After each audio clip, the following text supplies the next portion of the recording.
They say cowboys don't cry, but sometimes militiamen do. Here's a selfie the Kardashians could be proud of. Your daddy swore an oath. He swore an oath to protect and defend the Constitution.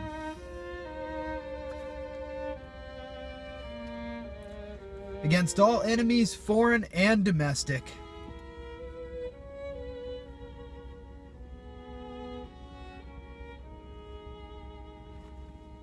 And that's why he couldn't be with you on Christmas.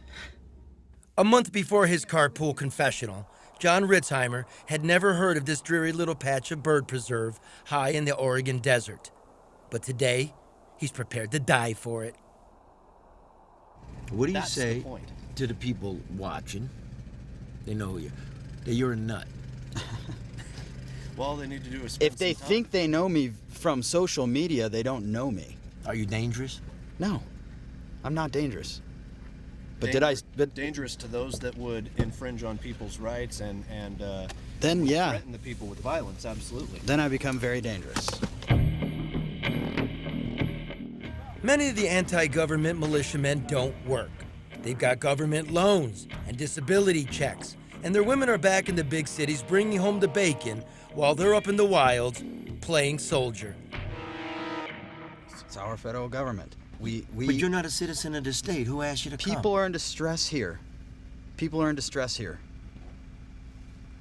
Help your neighbor. To what point? When do you go?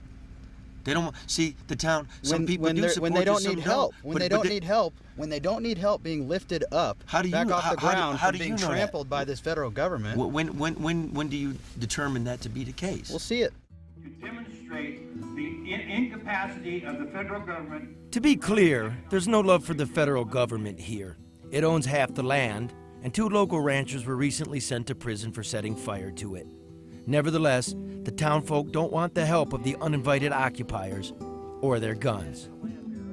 I'm asking, as a sheriff of Harney County, that the people that are occupying our wildlife refuge go home.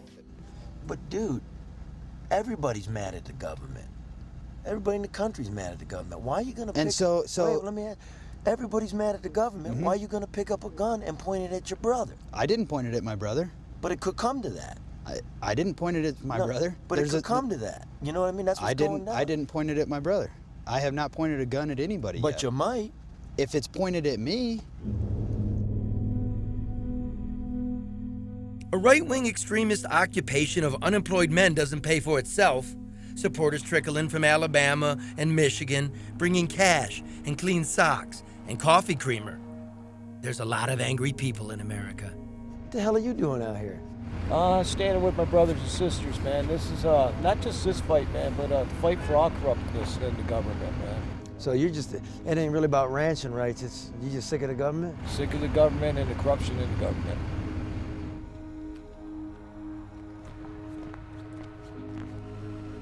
None of the occupiers we met in Oregon were actually from Oregon. In fact, leader Ammon Bundy is a mechanic from Phoenix. And a few of his lieutenants have been exposed by the media as fake war vets. Some of the men here actually did serve in Iraq, and they seem to have come home, found nothing much to do except sit around and fume. The veteran, naturally, he questions himself. He goes, what was I doing? Why are my friends dead? Why are my brothers underground? Because we were around the world fighting these unconstitutional wars, when the work for freedom and liberty is right here in our own backyard. Explain that your point has been made and leave in a peaceful, honorable fashion. The townfolk sent Bundy and his army a letter asking them to leave. Later in the day, the Idaho militia arrives with heavy firepower. Hell breaks loose. Who's in charge here, soldier? A press conference is quickly convened. It's got a decidedly blue-collar vibe. To come here and with all your guns, we don't need that, we don't want it, and we're asking you to leave. That's a change. Well, is it a welcome change? And cut! With the town turning against him and the feds camped in town, Ammon Bundy struggles to find a graceful way out. I think what's happening here needs to happen a little longer. What happens to you if it lasts so long? Are you worried? No, I'm not worried. No, we didn't come in here for our own safety. We came in here to help our neighbors out and help our brothers out. So half say stay, half say go, or thanks? Yeah, it seems like the case, but most of them are saying thank you now. That's a good start. So that's one way to start. Yeah, that's one way Getting to your start. ass out of here. Right? Home soon, hopefully? Oh yeah. Peacefully. No bloodshed. America, that's what I love about this, is I think America, hey, this is great. We're civilized enough to where we don't need to have bloodshed in order for change to come about. Well, I don't think the federal government's gonna turn the land over to the people because of you, Johnny. And remember, you brought the guns.